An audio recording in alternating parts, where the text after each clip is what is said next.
Hello hi అండి, అందరికీ నమస్కారం. Welcome to my channel. అందరూ ఆరోగ్యంగా ఉండాలని కోరుకుంటూ ఈరోజు మనం గుమ్మడికాయతోటి కర్రీ ఎలా తయారు చేసుకోవాలో చూద్దామండి.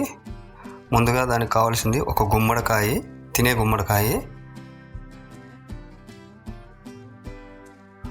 2 ఆనియన్, ఒక కొత్తిమీర కట్ట, కొన్ని పచ్చిమిర్చి, కరివేపాకు, ఒక 3 టమాటాలు, కొంచెం కొబ్బరి ముక్క, అల్లం చిన్న ముక్క, వెల్లిపాయలు కొన్ని పేస్ట్ కోసం, అల్లం వెల్లిపాయల పేస్ట్ కోసం. తయారు చేసుకునే విధానం ఎలాగో చూద్దాం. గుమ్మడికాయని ఇలా చెక్కు తీసుకొని, విత్తనాలు కూడా తీసుకొని నీట్గా కడుక్కొని ఇలా సన్నగా కట్ చేసుకోవాలి. తాలింపు కోసం ఆనియన్, పచ్చిమిర్చి, కరివేపాకు రెడీ చేసుకోవాలి. అలాగే ఒక ఇత్తడి పాత్ర తీసుకోవాలండి. ఇత్తడి పాత్ర తీసుకోవాలి, అల్యూమినియం పాత్రలో వాడకూడదు, మనకు ఆరోగ్యానికి అంత మంచిది కాదు.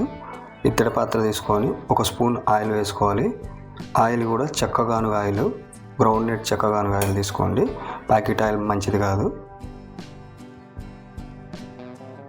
నూనె కొంచెం వేడెక్కిన తర్వాత తాలింపు గింజలు వేసుకోవాలి.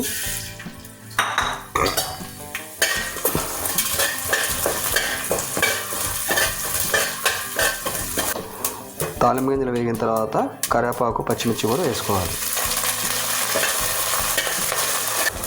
పచ్చిమిర్చి, కరివేపాకు వేగిన తర్వాత సన్నగా కట్ చేసుకున్న ఉల్లిపాయలు కూడా వేసుకోవాలి. ఉల్లిపాయలు వేసిన తర్వాత 1 స్పూన్ సాల్ట్ వేసుకోవాలి. ఎందుకంటే సాల్ట్ వేసుకొని మనం క్యాప్ పెట్టుకుంటే ఆ వచ్చే ఆవిరితోటి ఉల్లిపాయలు కొంచెం మగ్గుతాయి. ఆయిల్ చాలా తక్కువ వేసుకున్నాం కాబట్టి.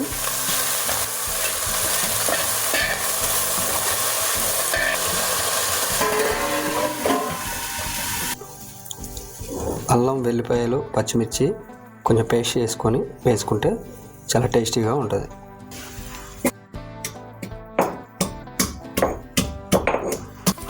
ఉల్లిపాయలు ఇలా వేగిన తర్వాత కొంచెం పసుపు వేసుకోవాలి, కొంచెం మెంతి పొడి, కొంచెం ఇంగువ.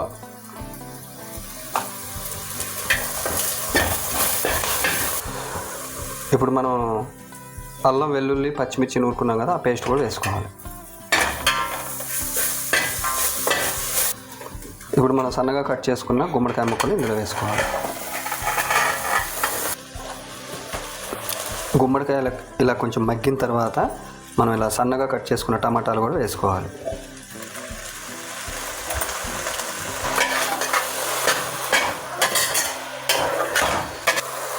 టమాటాలు కూడా ఇలా కొంచెం మగ్గిన తర్వాత మనం తురుముకున్న కొబ్బరి కూడా వేసుకోవాలి.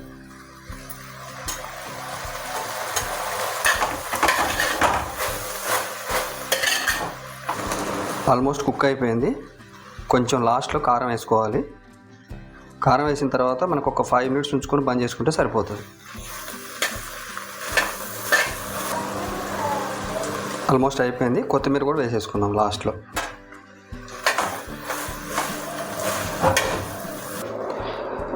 ఇలా మొత్తం అయిన తర్వాత ఒక బౌల్లో తీసుకొని లైట్గా కొత్తిమీర కొంచెం పైన వేసుకోవాలి.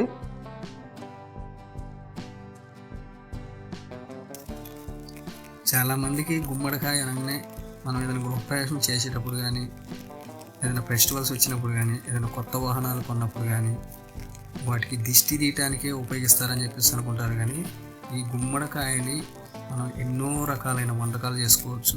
అలాగే ఈ గుమ్మడికాయని మనం తినే ఆహారాల్లో చేర్చుకోవటం వలన ముఖ్యంగా చూసుకున్నట్టయితే జలుబు, దగ్గు, జ్వరం, గొంతు నొప్పి తగ్గించే ఔషధ గుణాలు ఈ గుమ్మడికాయలో ఎన్నో ఉన్నాయి. అలాగే మనం ఈ గుమ్మడికాయలో చూసుకున్నట్టయితే ఎక్కువగా విటమిన్ సి, ఈ, ఏ, ఐరన్ పుష్కలంగా లభిస్తాయి. ఆహారంలో చేర్చుకోవటం వలన మన శరీరంలో రోగ నిరోధక శక్తిని పెంచడానికి ఈ గుమ్మడికాయ ఎంతో సహాయపడుతుంది. అలాగే గుమ్మడికాయలో పీచు పదార్థాలు అధికంగా ఉంటాయి. క్యాలరీలు కూడా తక్కువగా ఉండడం వల్ల శరీరంలో కొవ్వు అనేది పేరుకోదు. బరువు తగ్గాలి అని భావించేవారు రోజువారీ ఆహారంలో గుమ్మడికాయ తీసుకుంటే బరువు తగ్గుతారు. ఎందుకంటే గుమ్మడికాయలో ఫైబర్ కంటెంట్ ఎక్కువగా ఉంటుంది కాబట్టి ఇది బరువు తగ్గించడంలో సహాయపడుతుంది. గుమ్మడికాయలో విటమిన్ ఏ ఎక్కువగా ఉండడం వలన మనకి కంటి చూపుకు కూడా చాలా మంచిది. అలాగే ఆరోగ్యంతో పాటు అందాన్ని, మన శారీరక అందాన్ని కూడా కాపాడుతుంది. మొటిమల సమస్యతో ఇబ్బంది పడేవారు గుజ్జుతో మాస్క్ తయారు చేసుకొని ముఖానికి వేసుకోవటం వలన మొటిమలు చాలా వరకు తగ్గిపోతాయి. అలాగే మనం ఈ గుమ్మడికాయ చాలామందికి తినబుద్ధి కాదు కాబట్టి మనం కర్రీలాగా, స్వీట్ లాగా ఎన్నో రైస్ చేసుకోవచ్చు. మనం ఇది ఇప్పుడు ఈ కర్రీలో కొబ్బరి కూడా చేర్చుకున్నాం కాబట్టి ముఖ్యంగా కొబ్బరి గురించి కూడా చూసుకున్నట్టయితే copper, selenium, potassium, magnesium, zinc, folate, vitamin C, thiamine వంటి పోషకాలు ఎన్నో ఉన్నాయి. ఇంకా చెప్పాలంటే కొబ్బరిలో యాంటీ ఆక్సిడెంట్లు, ఫంగల్ లక్షణాలు కూడా ఉన్నాయి. ఇవి శరీరానికి ఆరోగ్యంగా ఉండటానికి ఉపయోగపడతాయి. కొబ్బరి తినటం వల్ల ఆరోగ్యానికి చాలా మంచిది. కొబ్బరి తినటం వల్ల చర్మంతో పాటు ఆరోగ్యానికి కూడా ఎన్నో ప్రయోజనాలు ఉన్నాయి. ఎందుకంటే కొబ్బరిలో యాంటీ బ్యాక్టీరియల్ లక్షణాలు ఎక్కువగా ఉంటాయి. ఇది చర్మ సంబంధిత సమస్యలు దూరం చేస్తుంది. పచ్చి కొబ్బరి తినడం వలన మలబద్ధక సమస్యలు కూడా దూరం అవుతాయి.